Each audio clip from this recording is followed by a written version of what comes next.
Alors, après l'actualité du nautisme, du motonautisme, eh bien, nous allons retrouver Albert Brel qui va nous présenter toutes les nouveautés Acacia, électronique et moteur. Albert, qu'avez-vous repéré sur les différents stands?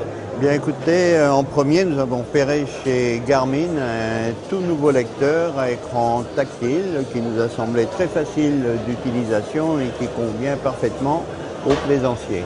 Eh bien, on va le voir. Cette nouvelle instrumentation présentée par Garmin est à écran tactile. C'est la première fois qu'on voit un tel produit.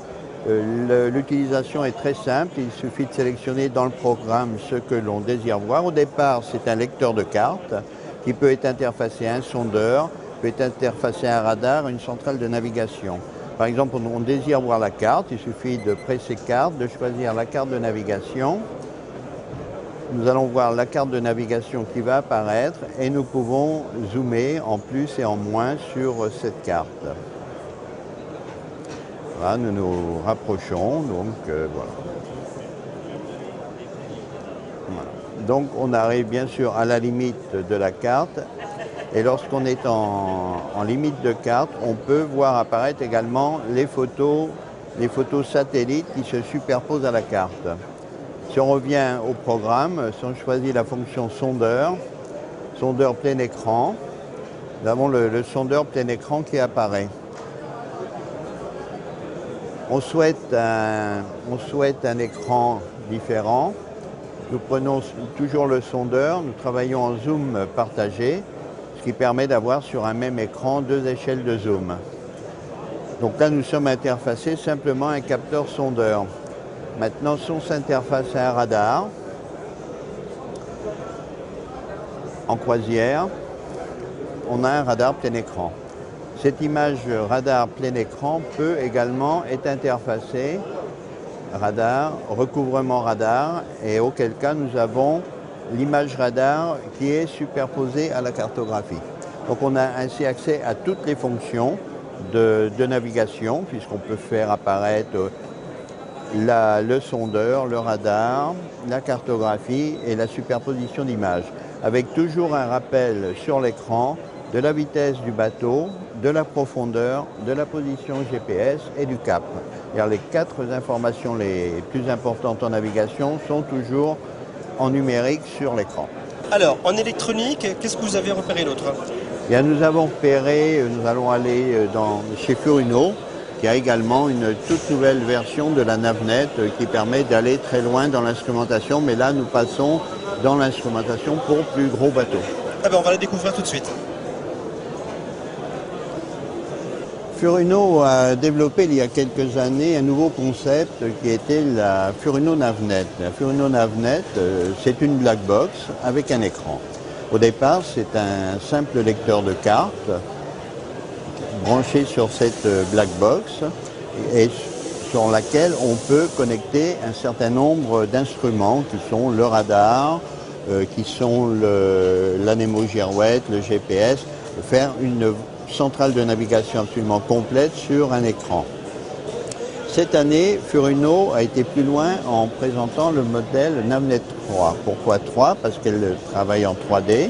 Elle a été développée en collaboration avec Maxi, que nous verrons tout à l'heure, et permet d'avoir des vues beaucoup plus précises, d'avoir des superpositions d'images, d'avoir de l'image en 3D avec les fonds. Et là, un point extrêmement important, c'est la rapidité. Vous voyez, là, je zoome et on peut arriver au détail du port très très rapidement, ce qui n'existait pas avant. Donc, on arrive au détail du port. Là, on a une cartographie classique. Maintenant, si on veut changer de display, on va sur display et là, on peut, par exemple, on décide de prendre le radar et là, nous avons donc le radar, voilà.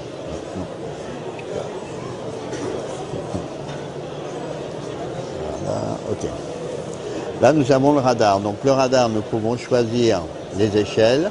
Nous pouvons avoir un radar plein écran comme celui-ci, ou nous pouvons également travailler en en écran partagé. C'est-à-dire qu'on peut avoir deux échelles radar sur un même écran, ce qui équivaut en réalité à voir deux radars.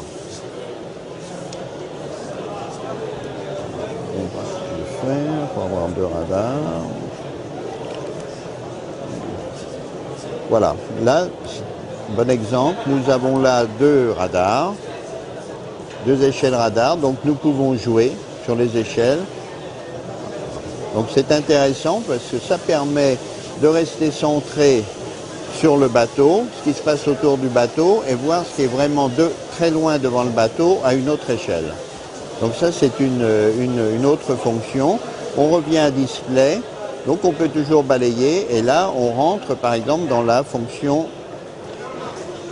3D. Donc on a en premier la cartographie classique, et nous avons sur l'image de droite l'image 3D qui permet d'avoir une vue des fonds et une vue en perspective, une réelle vue 3D de l'écran, de la carte. Si on revient sur le display, nous avons un exemple ici sur une carte. Donc là, si je zoome sur cette carte, hein, le zoom est très rapide.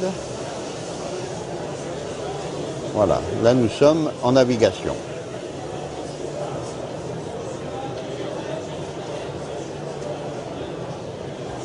Donc au radar, nous avons ici une vue beaucoup plus complète, puisque là nous retrouvons les instruments de navigation où nous avons le compas, nous avons le cap, nous avons la distance à un waypoint. Il y a un instrument de navigation absolument complet. Donc cette instrumentation, le deuxième avantage de cette instrumentation, tous les appareils, tous les capteurs sont reliés entre eux par du câble informatique et non par un câble dédié à la marque. C'est-à-dire que vous décidez, vous, d'installer un capteur, vous n'avez pas besoin de faire appel à l'installateur pour avoir un câble dédié, vous prenez du câble informatique dans n'importe quel magasin informatique. Et ça, c'est un point extrêmement important de cette nouvelle instrumentation Raymarine. Il est évident que la black box, pour ceux qui préfèrent travailler avec un clavier et une souris, on peut également brancher sur cette black box un clavier et une souris. Alors Albert, qu'allez-vous nous faire découvrir maintenant? Eh bien, nous allons faire quelques mètres pour nous rendre chez Maxi, qui a sorti une toute nouvelle cartographie Time Zero. Donc ce n'est pas une évolution. Maxi, c'est une société qui existe depuis 25 ans, qui a été l'une des premières dans le domaine de la cartographie électronique, travaillait sur Mac au début, maintenant travaille sur PC, qui a progressé pour arriver à des versions 12.7, je crois la dernière version, et cette année présente un tout nouveau produit qui est la Time Zero, qui n'est pas une évolution, mais qui est vraiment un nouveau concept de cartographie électronique. Alors, suivez-nous, la visite continue. Donc là, nous avons la toute nouvelle version, Time Zero, qui travaille en 3D. Donc nous pouvons donc zoomer au maximum sur la carte pour arriver vraiment au détail. Donc vous pouvez remarquer que ça va extrêmement vite, le zoomer, dézoomer. Là, nous avons une route, on peut cliquer sur la route pour bien voir, voilà. Donc pour tracer une route, c'est extrêmement simple, il suffit de déplacer la souris, mettre nos points, nous avons une route qui est tracée. Maintenant, on peut passer en 3D. Voilà, là nous sommes en 3D, nous avons donc la rotation de la carte en 3D, nous avons les fonds, nous avons la carte, la route tracée. Si on se positionne sur la route, voilà, nous avons la rotation de la route, et à partir de maintenant, le bateau étant sous pilote et interfacé au système, va suivre automatiquement la route qui est tracée. Et on a toujours la possibilité de zoomer, de dézoomer et de revenir en arrière.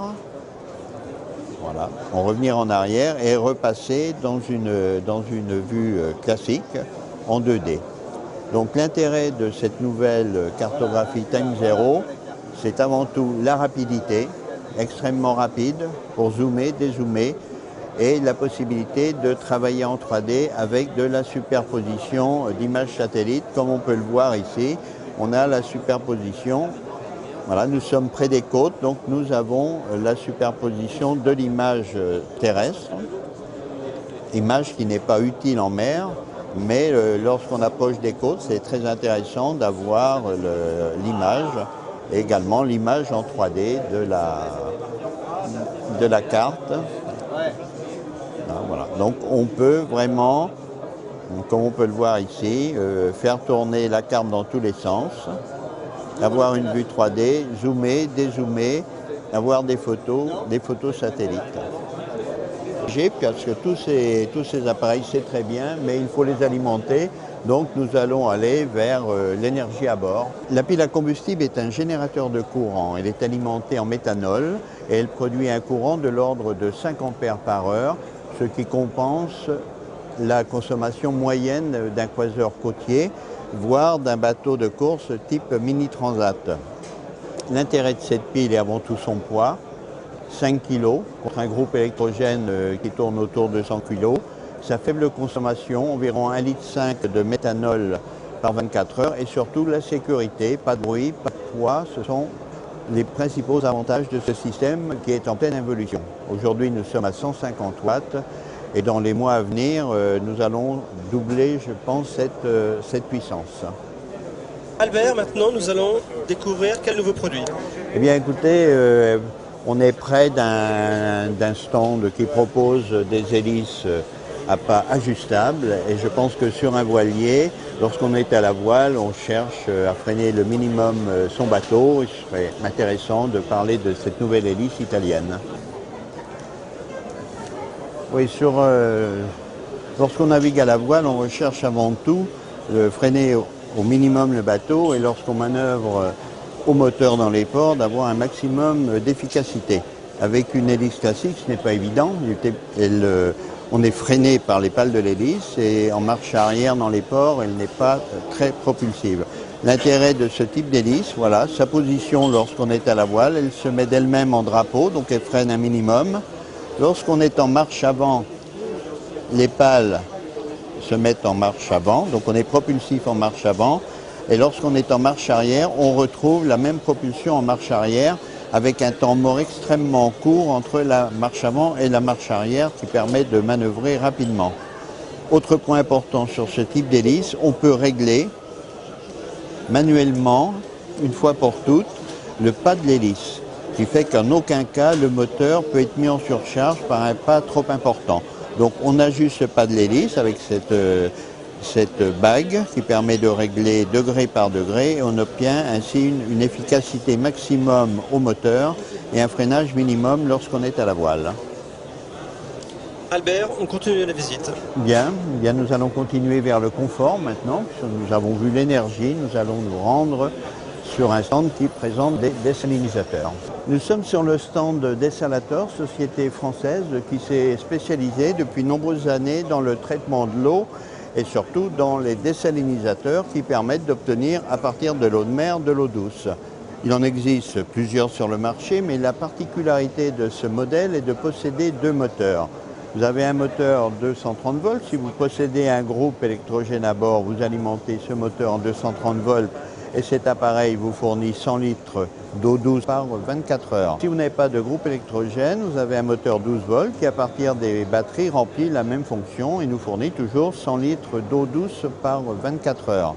L'installation est extrêmement simple, une entrée d'eau de mer, une sortie, un rejet d'eau très salée, concentrée et puis l'eau douce qui va directement dans les réserves d'eau. C'est une eau parfaitement potable et buvable. Alors Albert, après l'électronique, les désalinisateurs, qu'allons-nous découvrir maintenant? Bien, nous allons découvrir un nouveau procédé qu'on retrouve maintenant chez les motoristes, qui est l'alternative entre le groupe électrogène embarqué, on n'a pas toujours la place, c'est une génératrice directement attelée sur le moteur de propulsion. Sur quel stand? Bien, nous allons sur le stand de Yanmar. Eh bien on y va. Alors Albert, parlez-nous de cette nouveauté. Bien, cette nouveauté est une génératrice qui est directement attelée sur le moteur. Sur beaucoup de bateaux, on n'a pas suffisamment, on a besoin de confort, on a besoin de courant, mais on n'a pas suffisamment de place pour monter un groupe électrogène. Yanmar a eu l'idée de coupler directement sur son moteur, à partir de 39 chevaux, une génératrice qui fournit du 230 volts, une puissance de 3 kW qui est suffisante pour alimenter des chargeurs de batterie et de disposer à bord d'une énergie suffisante pour un bateau de croisière. L'intérêt, avant tout, c'est le faible encombrement, puisque cette génératrice, on la distingue à peine sur le moteur.